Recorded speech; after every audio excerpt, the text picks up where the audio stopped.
Hello, my name is Miles, and I am your host of Stop Stigma, Start Healing, the raw and uncensored podcast where we talk openly and unapologetically about our lives as trans, lesbian, bi, gay, queer, and HIV positive humans.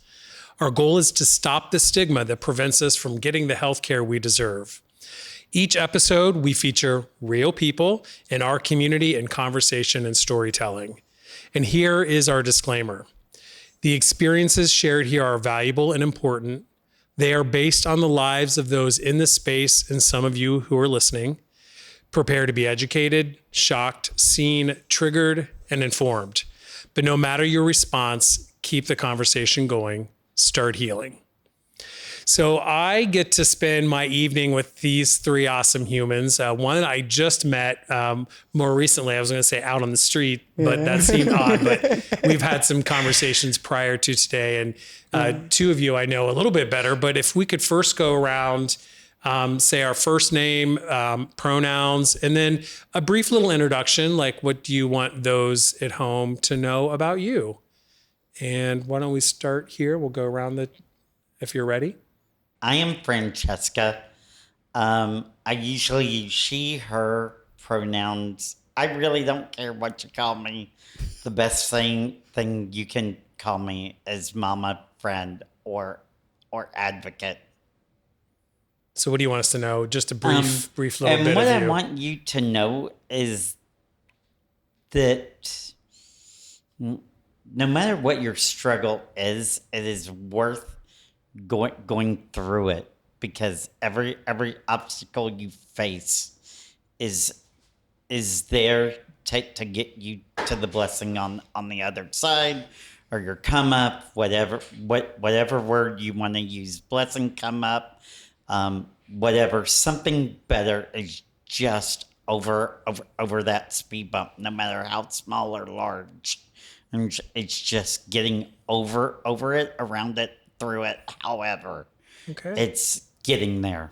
Thanks, Francesca. Next. Hi, I'm Trina. I use pronouns his, her, she. And I just say don't hide behind the lines, and be free and be open to who you are. Never hide anything. And if you in a relationship, let your mate know. Good deal. And last but not least, I'm Teresa, and my pronouns will be she, basically a her. And my thing is, I would like to let everybody know, just be who you are, no matter what trials and tribulations comes up against you. Believe in yourself, and pretty much just trust and have faith. Okay. Interesting. You all gave it like a philosophical answer as to like who you are. So I already am loving tonight. So, so thanks for being on this episode. We are going to be talking specifically about women and HIV. And I think you three have a lot to share that I think would be interesting for folks at home to hear about. So I appreciate you coming in and sharing your experience and insights with us and those that are listening. But just as like a little like icebreaker, what's your dream vacation? I want to go to Hawaii. What's up with Hawaii? Hawaii? Just the water is warm. You know, only place I ever been to is Florida. Okay. So, I want to explore. Take it to the next level. Yes. Okay. Well, I would like to go to Jamaica. Oh. I've been to Florida. I mean, not Florida. I've been to Florida, and I also been to Africa, Ghana, and Nigeria. So, oh, wow. So Jamaica's next on the stop for you. Mm-hmm. What about Jamaica, though? I mean, what about it that's interesting? I'm trying to get my groove back. Oh, okay. It's interesting. Pretty sure that it's there. That's right. Okay. I'm like, I know that's right. And my dream ever since the fourth grade and seeing pictures and learning about Fiji, I don't know why, but I've never given up on my dream since the fourth grade to go to Fiji, walk the sands, and learn how to fish like the people of Fiji and casting the nets and weaving a net with the grass from the water, like the seagrass, and casting a net. And really, I'm also a Cancer by astrological sign, so Okay. I love water. Water is very grounding to me, but that is my absolute dream vacation. So Okay. if someone wants to go fund me, I'm willing. You are all island bound. Yes. Good deal. Good deal. Well, so in preparation for today's episode, I just did a little digging. So in real honesty, so I'm for those who are listening, I'm a therapist. I do treatment. The majority of folks that I have treated who are HIV positive are men. And so I know that there are women out there are trans folks out there, and I don't think the stories are told enough. I don't think you see the representation in the marketing and the media. I don't think, and so I just didn't know much. And so I thought, let me do a little digging, see what I can find out. Some pretty shocking numbers. So here comes the shock, which may not be a shock to you also. 19% of new HIV diagnoses in the United States are women. 19%. 4 in 10 trans women are living with HIV. 2 out of 3 trans Black women test positive for HIV. Black women account for 60% of new HIV infections. Wow. And then Black women are 15 times more likely to die from HIV than white women. Those are shocking. Those are shocking numbers. And coming from someone who's been in the white gay male community, those were, I've always known a bit, but not, it was to see those numbers that was pretty shocking. And so I think all the more reason why this episode is important, that you three share your story. So hopefully some women who are listening out there can find some experience, strength, and hope. And we can start to turn the tide on this. So once again, thank you for being here. Mm-hmm. So let's go a little bit more into, if you don't mind, tell us a little bit more about your story in terms of your relationship with HIV. And whoever wants to go first, I won't make eye contact. Okay. I have a boyfriend and he's negative. And we've been together for like 10 years and he knows that I'm positive. And we have ups and downs. How can I put it? He like, when we get in the arguments, he like kind of tried to throw it in my face a little bit. I mean, it don't hurt me because I got to live with it for the rest of my life. So, I just look past it, But other than that, I got 2 jobs. I work hard every day for my living. I got a stable home. I have good family. And just be open, about your positive. Be open for your HIV positive. Don't hide it. Just be open about it because it's going to be with you for the rest of your life, And if you're not getting help, get help.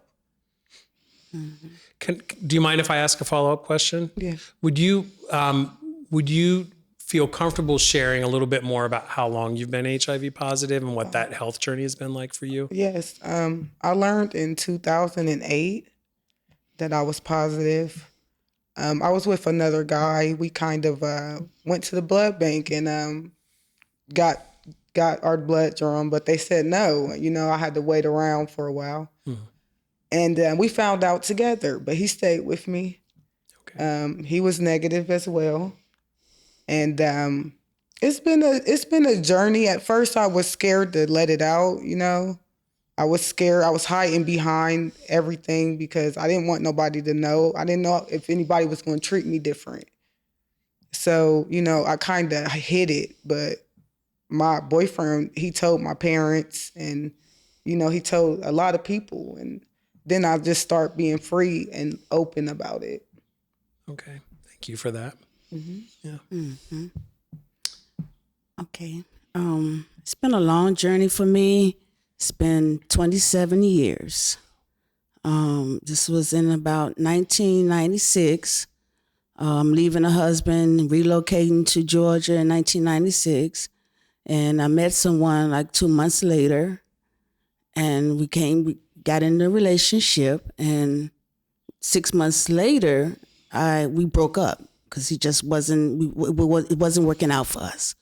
So I had no idea that he might have had anything, and I'm using unprotected sex, not even thinking that that there's something like HIV could be coming to my life at all. Mm-hmm. Just falling in love, looking for love in all the wrong places, like I always have been.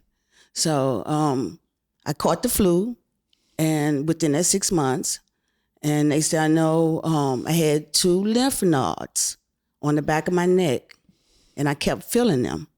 So I'm like, what is this? So I'm thinking that maybe it's just cancer or something like that. I knew it had to be something. So I went to the emergency room there, and they checked me, and they said, oh, it's just your lymph nodes swollen. That's it. So they sent me back home. So it took a year. I had got involved with someone else at the time. And it took a year and a half for me to go back again to check on those lymph nodes. I'm like, okay, they still here. What's going on? So they check me for everything. And they say, do you mind if we check you for all the infection diseases and things like that? I'm like, oh, yeah, sure. Go ahead. Never would have known what I would have thought about HIV. So in a few days, they called me back in. And I go in, and there's a room full of people. I'm like, oh, this is serious. This got to be really serious. And my boyfriend with me. Actually, the new guy, he's with me and everything. And so when they told me, that's when they shared that you're positive. You're HIV positive. I was shocked. Because I never was the type of person who sleeps around or promiscuous. And it was always like one individual at a time, like years in between and everything. So, yeah, but I took it. I thought I was real strong about it. He was real strong about it. He said, I ain't worried about it. I'm not going to leave you for that, He said he stuck in there with me until, we broke up or whatever, but it wasn't behind me having HIV. Mm-hmm. So eventually I went to work the next day. Wow. I had a job, a warehouse job. I had to go to work the next day after I received this information. And it wasn't easy at all. And even today, 27 years later, it still is not that easy. Mm-hmm. I try, I don't let it get to me because it's just a part, HIV lives with me. Mm-hmm. I don't live with it. Mm-hmm. So I go on my life like I always have been for all the many years, do what I have to do, take my medicine on time, take care of myself, work and all of that, and raise 3 kids after that. Had to raise 3 kids. So, and that's why I'm here today. Thanks, Teresa. Thanks for sharing that. Yes, you're welcome. Francesca? I think I've always been involved in some sort of way in HIV, even whenever it was first coming out in 1981. I was in high school in Florida, and I was struggling with my identity. Was I gay? Was I trans? Who was I? But I was aware of it. I got involved. I did what I could. I was part of journalism in my high school, so I was writing those articles. And then in 1999, to fast forward, I had just gotten out of a marriage, a 6-year marriage that I was trying to live and be the straight male that I knew I wasn't, but I was trying to fit in and conform to what family society wanted me to be. And then I started doing drag again because I had burnt my drag before I got married, blah, blah, blah, all of that. So in 1999, I was carjacked, I was raped, I was held for 3 days hostage, I was dumped in a ditch. I was found 3 days after that. And I was taken to the hospital. They did the test. a police officer did a report and told me I deserved it for trying to be a woman. And that I deserved HIV at the time. Fortunately, I had a nurse who was, who said no one deserves to get a death sentence. And at the time when the doctor came in the room, he told me I should get my affairs in order, and I would probably have 6 months to a year. And I said, I'm not a fucking gallon of milk. I don't have an expiration date. So I can say from December 1st, 1999 to now, I've taken whatever years these are, the 22, 23 years. And I've done things I never thought I would do. But I will say, as many people say, I count HIV a blessing because it was a wake-up call. It was a call to activation. And one of the greatest lessons I was taught, like Teresa said, I was taught keep it as a silent roommate. Make it live with you, and you dominate it. Do not allow HIV to be dominating you. Yes. Thanks for that, Francesca. And actually, you had shared a little bit about like what you knew about HIV prior. I wonder with you two, what did you know? What was your beliefs? What did you know about HIV before you were diagnosed? Well, my uncle had AIDS, Okay. and he had it since 1980 something. Okay. And I knew a little bit about it. I didn't know too much. I mean, he tried to tell me about it, but I wasn't really interested in it. But when I caught it, I did read up on it to find out how or what to do, or, how to protect others from it. But I didn't have no knowledge when I first got HIV in 2008. Other than your uncle's experience? Yes. Okay. Well, I'm 66 years old, and I was almost 40, I think, when this came upon me. Before that, it was people just dying that came in contact with it, and that's basically all I knew about it. I didn't really know anything. I didn't know anything, of course, about the viral load, the CD4s, or any of that. I just know that, when you get it, if you get it, you 9 times out of 10 will be passing away. So basically, I didn't know. I mean, I knew also that you can get it certain ways, but still, the stigma of it all, you people still didn't know if you could get it kissing, touching, or any of those, any ways, drinking after somebody or any of that. So, but I found out more later on down the road, that's for sure, thank God. Yes. After you were diagnosed, or After I was diagnosed. that's when you got Yes. the education really about Yes. how it was transmitted? Yes, Unfortunately, right? yes, unfortunately. Do you have anything more for that, Francesca? I think it's really different because I was doing benefits as a drag queen. I was doing things and raising funds in that for people living and dying from it. And I wasn't aware of how much compassion and empathy was required or needed. I thought, I just thought, okay, and these dollars are going to help extend someone's life. They're giving someone a bed and a home and a hospice care. It was just expected, and I just kind of expected as a gay male, whatever, doing drag, questioning my identity. I just figured, okay, it will get me eventually. It's just going to be part of my story. But I think back in the 80s, we had one female person I knew of who was diagnosed, and then even back then, we were talking about women becoming infected because men were on the down low. They were doing this, they were doing that because of society and the need to fit in with society. But yet, it was still, I think the reality shifts, it changes when you're aware of it.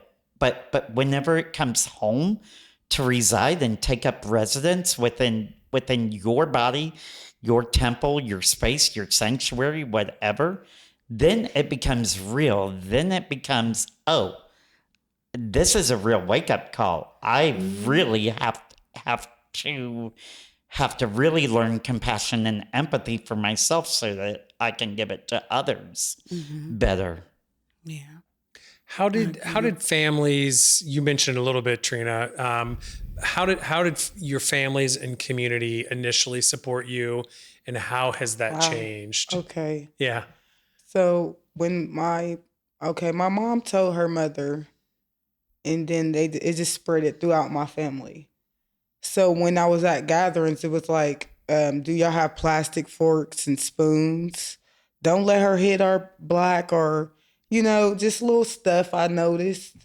So I stayed away mainly, away from my family. But now it's different because I guess they know the history of it and how can you catch it and stuff like that. So they're kind of more open to me, but not my immediate family. It was more like my cousins and my aunt's kids and stuff like that. But it wasn't my immediate family. They always pulled me in, they always held me up. Yeah. What do you think changed the other part of your family? You said they eventually changed. I think they just read and learned about it and figured out that you can't catch it from saliva and like different stuff. It's like bloodborne pathogen and, stuff like that. I think they just read the history of it and really opened up to me now. Thanks. Okay. Well, for me, I'm basically a loner, and I don't have many friends or anything. Never did. But I have 3 kids, so I ended up telling my children, and they didn't take it that well. One said that she was going to have a baby before she thought I was going to pass away, so she was trying to get pregnant at the age of 14 that she was. And but the others, they just kept quiet about it and everything, and just showed me love. But I have some family members, my sisters. I have a couple sisters that I did tell. And behind my back, I heard that they were saying something about the dishes, the silverware, and things like that. And also, at one point, one said to my daughter, "You mean to tell me you let her son drink behind her?" And that's really cold, and we were close, me and her. So that was, but I just stayed strong about it and just took it in like, they just don't know what they're talking about. I feel sorry for other people. I start just feeling sorry for people who even think that way. Mm-hmm. So yeah, basically I just, let them think the way they want to think and went on with my life. It spreads too. You tell one person and hear everybody. It was, my kids had told people I ain't even had no idea why they even would tell anybody. I just laugh about it. I'm like, oh, they do know? I mean, I didn't tell them. I mean, okay. They was felt like it's open. They don't feel there's any problem sharing my status with people. They don't. I think for the good and not the bad. I don't think like they're trying to say, my mother got this because, and we should be careful. In other words, because, in other words, in a good way, like, okay, we should be careful. We should be using condoms, or we should be careful about it because this what could happen because my mother came in contact with it. Yeah, so. How did it change? How did your family change? Basically, they ain't changed. Oh, okay. No. Okay. I was kind of hearing that, but I was like, I didn't want to change. Yeah, assume that, but it sounded like things hadn't really changed. They really about this. Everything's about the same, pretty much that I know of. My children just take it like it ain't nothing to it. But other family members, they don't even mention it. They don't even talk to me about it. They don't even pretty much ask me how I'm doing or anything. So it's like it's never there. It's like it's never there. So, okay. Yes. It's amazing to me how 40 years later this question is still so relevant and timely, because whenever I was diagnosed, I had community I thought that would support me. Instead, they used the words, well, oh, and you got the cancer then, and that's what we used to call it, was the cancer. Or they would say, oh, so you're going to be ate up. All of those things we used to say. I called my parents, and I'm from a very rural town in Florida, backwoods, hillbilly, raised in a trailer, grew up FFA. There's a joke there. But yeah, they were, my family was the first ones. I told my dad, and my dad said, well, okay, and you're not going to die from it. We're focused on your brother dying. Right now, my brother was dying of stomach cancer at the time, and he was terminal. So whenever I told them, I was like, I hate to put this on your plate, but if this happens, we need to be prepared for another cremation, and I want you to pre-grieve because I want you to celebrate. I don't want you to cry. So, I wanted to give them enough notice, but ironically enough, my dad has preceded me, 2 uncles. My brother has preceded me in death, and everything. And sometimes I feel guilt about that, because my brother, my nephews, my dad didn't get to see their grandchildren grow up. My brother didn't get to see his daughter grow up from the age of 2. And then when I went to her high school graduation, it really hit me. I was a ball of nerves on the floor at the old high school graduation. I was a ball of emotion, and they had to pick me up off of the floor because of the survivor guilt I was feeling. But just seeing his picture and knowing, hey, I survived for a reason, so everything I do now may be that reason. So I'm going to throw a zinger at you. I had a question that I didn't ask you to prepare for. So there again, share what you're comfortable sharing. But because I think a lot of people at home think HIV, death sentence, you're going to get cancer. I wonder if you would be comfortable sharing what has your health been like since your diagnosis? What is it like living with HIV? Well, I want to start from the beginning. Like when I found out that I had HIV, I used to get yeast infections a lot. I didn't know. So one day I was at work. I worked at McDonald's, and I couldn't see. Like my eyes just got so blurry, and I couldn't see anything. So they led me to the back. I went to the hospital. They said nothing was wrong with me. Maybe I should go and do something, but back to the subject. I forgot the subject. I'm sorry. That's okay. So we were just talking about your healthcare journey once you were diagnosed. So when I first got it, yes, I used to get yeast infections. I didn't know what was going on with me, but I got diagnosed. Well, I think I caught it from my boyfriend. Like I wasn't out there giving it up for every guy. Every relationship I've been in has been a long-term relationship. But the guy that I got it from, he didn't know he had it either. So, like, I guess we met up at the doctor's office like years in, and he like, what are you doing here? And I'm like, what are you doing here? We was kind of asking each other, and he was like, I didn't know. And I'm like, if I did give it to you, I'm sorry. So it was hard, but I'm fine now. Did you start medication right away? And right now I'm trying to get my medication. Okay. I've been going through different case managers. Sure. And I didn't start my medication right then. Like it took me a whole 2 years because I was scared to go to the doctor. I didn't want anybody to see me going in there. Yeah. And I started at OSU. Okay. Yeah, my medicines. Well, I did a clinical trial with them. So I was on that medicine for like a while. Then I switched over. Okay. Teresa, how about you? Okay. In the beginning, it said when it was explaining to me about the viral load and the CD4 counts, which like I said, I don't understand it, but they broke it down to about the viral load, and it was up in the thousands. I say, if it was up in the thousands, then can you tell me how long? I don't understand how long maybe I've had this, because it was, the way the numbers was like, they say, well, look like it may be at about within 2 years, within a 2-year frame, because it was up in the thousands.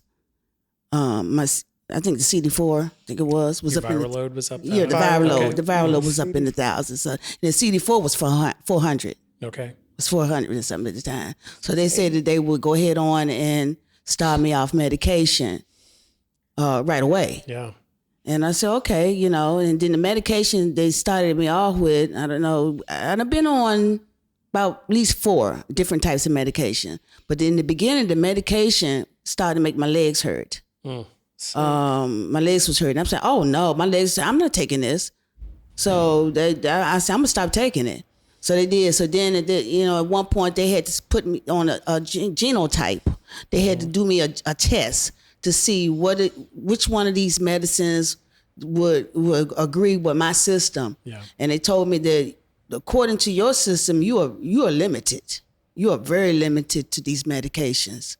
So, but they found one that, okay, we're going to put you on this one and let's see how that goes. But all these many years, I've been switched. Like I said, within some years, I've been switched like 3 or 4 times.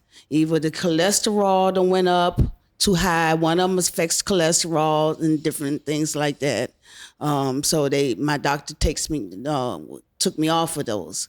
But here lately, they got the new medications in these days and times right now is just 1 pill a day and things like that. I don't want to keep on switching medications.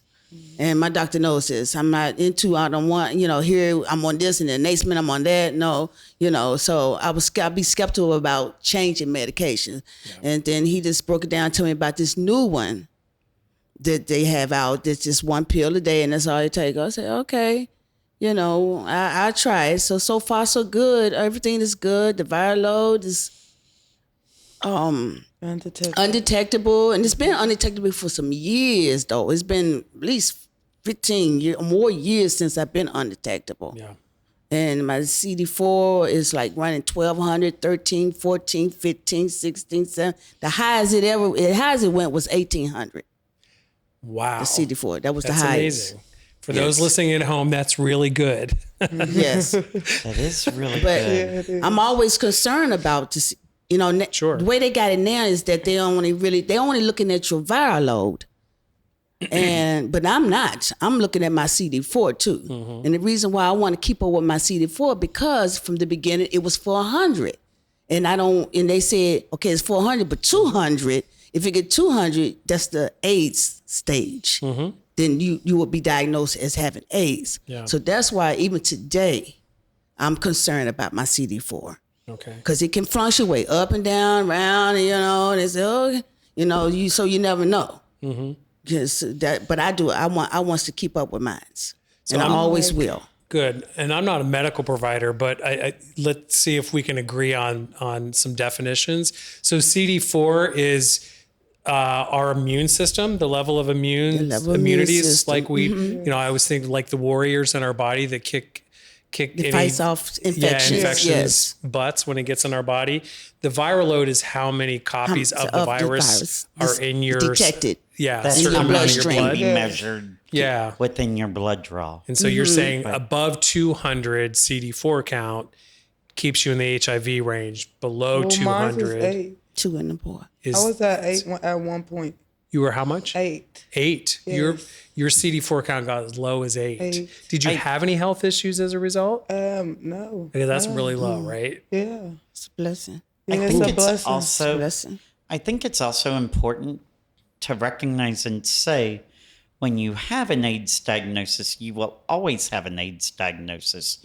And I think while we're at it, you can have an AIDS diagnosis and be HIV positive.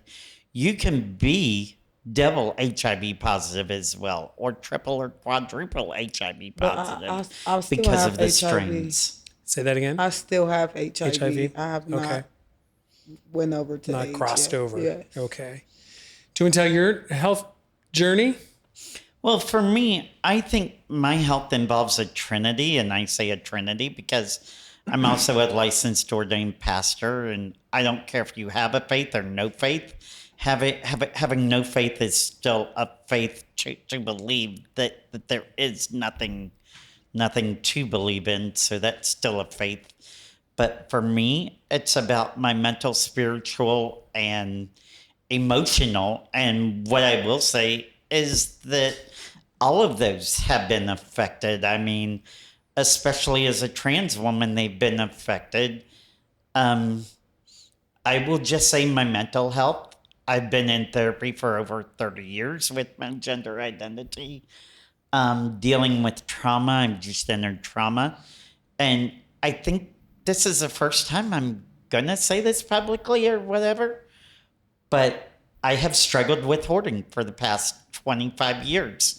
So I finally entered a hoarding treatment plan. And what is not talked about is how common hoarding is within our community because of the stigma and the isolation within dating, etc. it can put us into. So I've just entered into another treatment program on top of my emotional. Yeah. But I will say whenever I first began meds, I was taking 28 HIV medications to begin with, and I was in food service, like Teresa. I have a very strong mutation, and I have to be careful. I've developed a resistance to sativa, one of the medications. What I can say is I'm fortunate now to be living in the realm of U equals U, which is undetectable means untransmittable.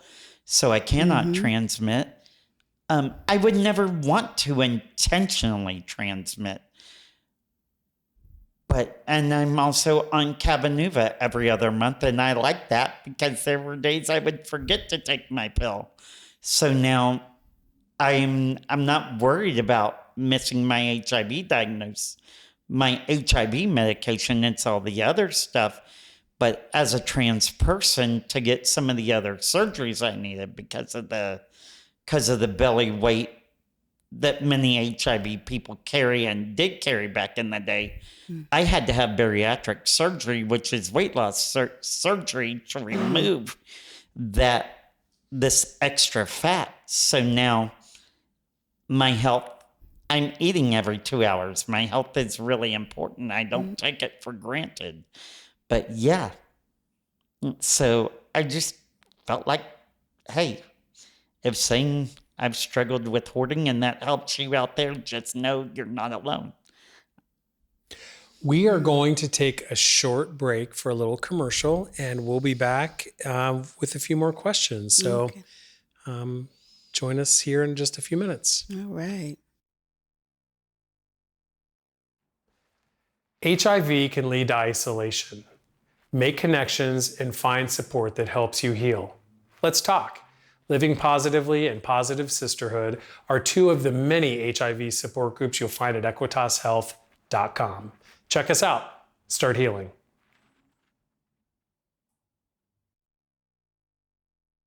Welcome back to Stop Stigma, Start Healing. And we are here with three awesome women talking about women in HIV. And Trina and Teresa and Francesca, I have a zinger question for you. So what is it like to be HIV positive and date? What's that experience like for you? OMG. Hashtag OMG.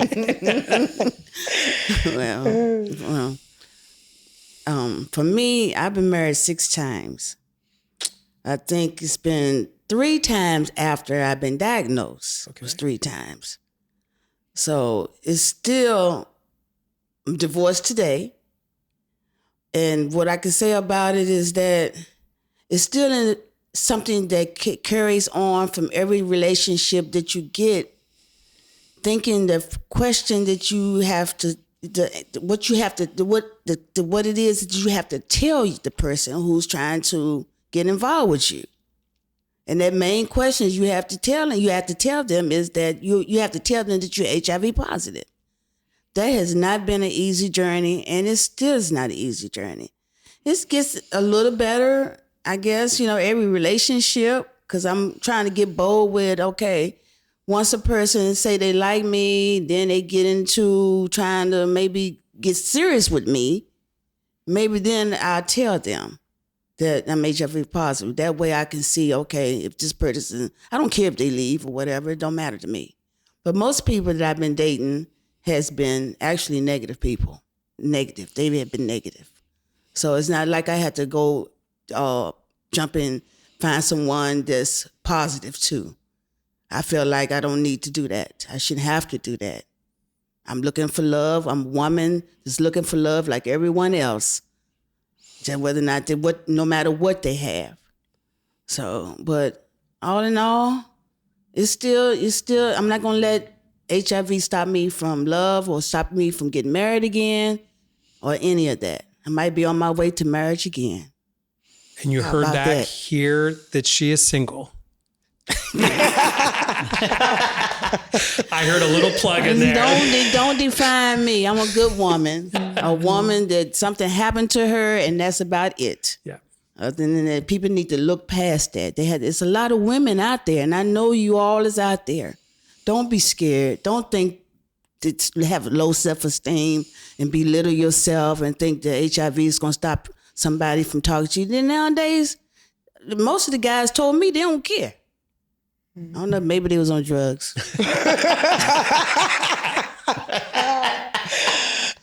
Trina or Francesca? Dating. Okay, Disclosure. Do you date, Trina? Yes, I have a boyfriend. I have no kids. Me and my boyfriend been together for going on 11 years now.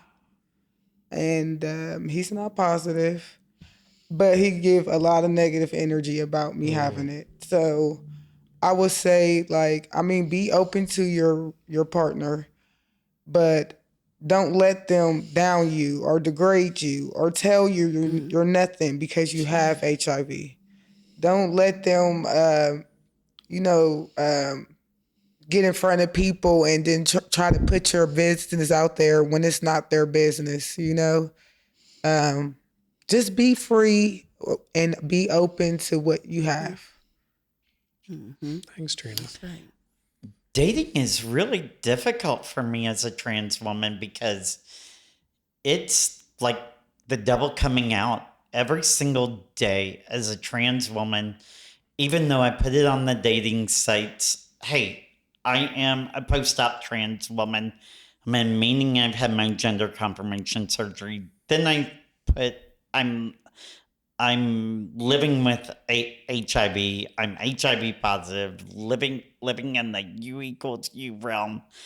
And then most men expect me to educate them about my transness, or they want to ask questions about my operation. They want me to send them a picture to prove that I've really had it. And I'm not going to send you a picture. You wouldn't ask any other woman to send you a picture.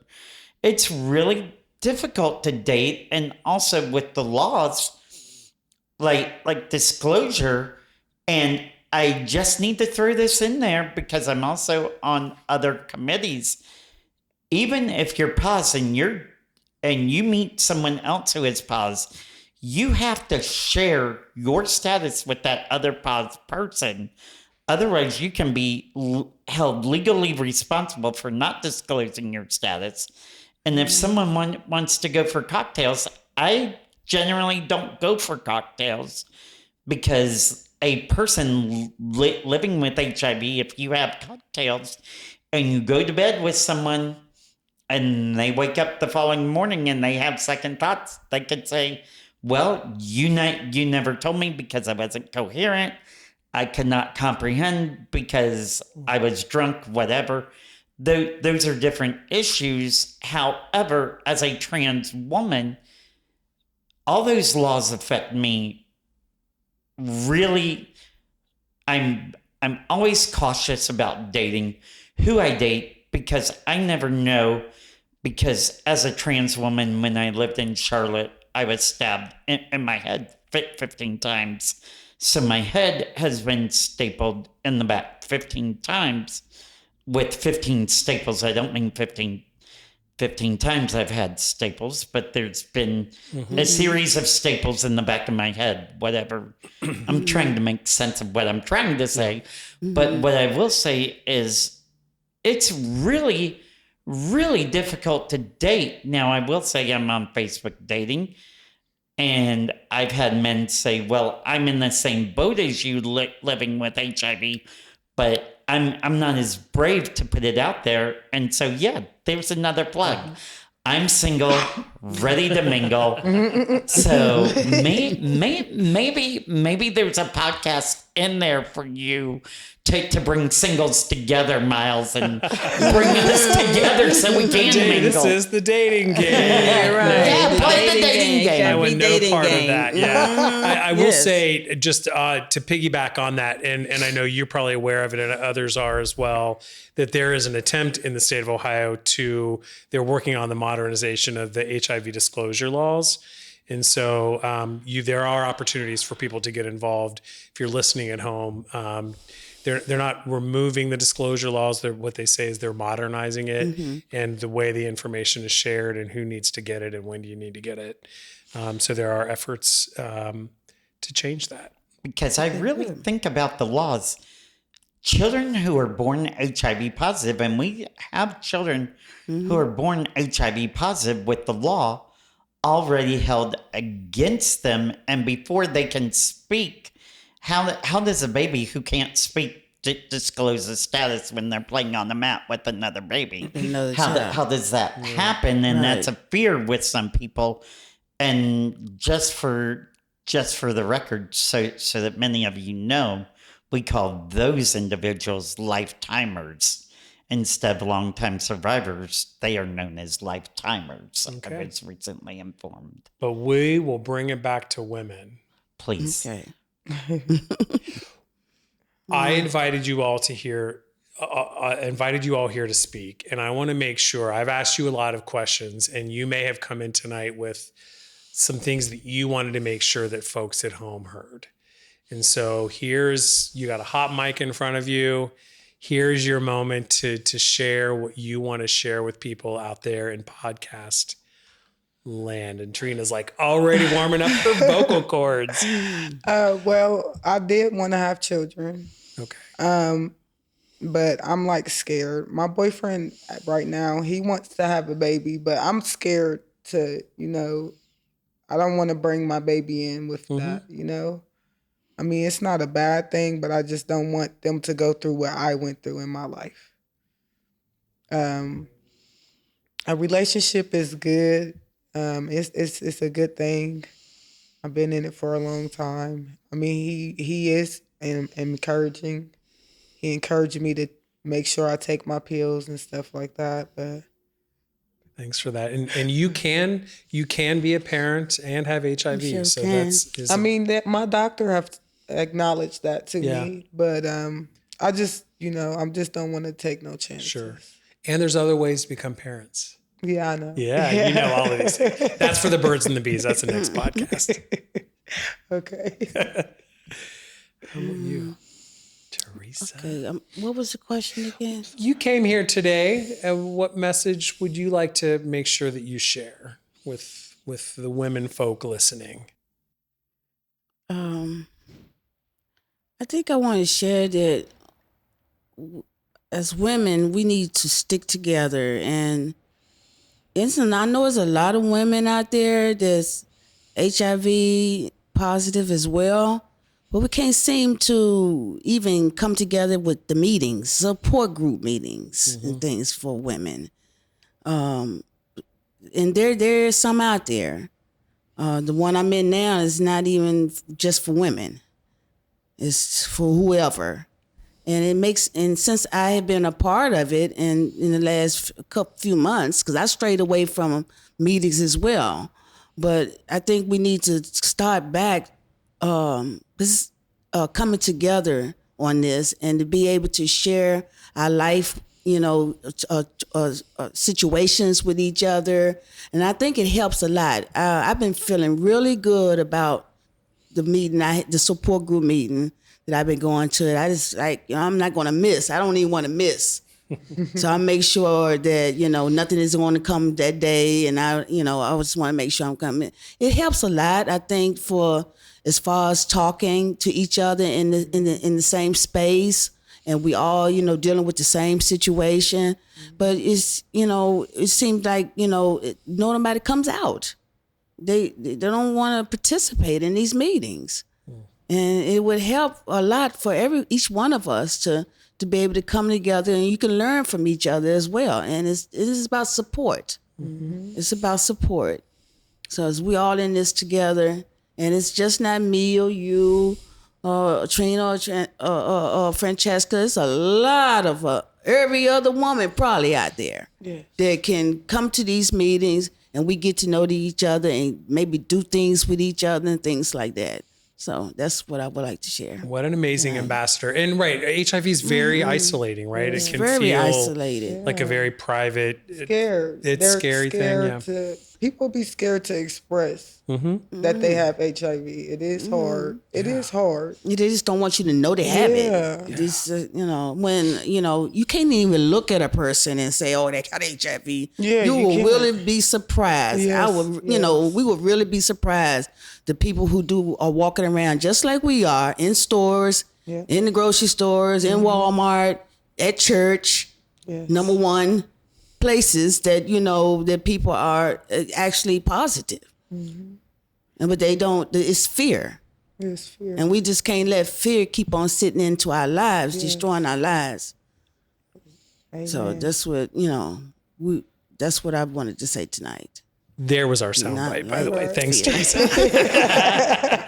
Well, I have so much to say, but I'm gonna try to. We want to make sure we get to bed. Out.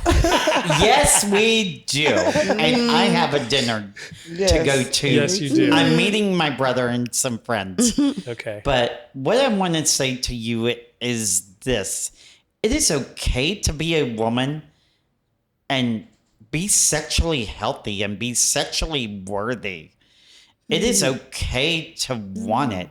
It is okay to feel empowered to need it.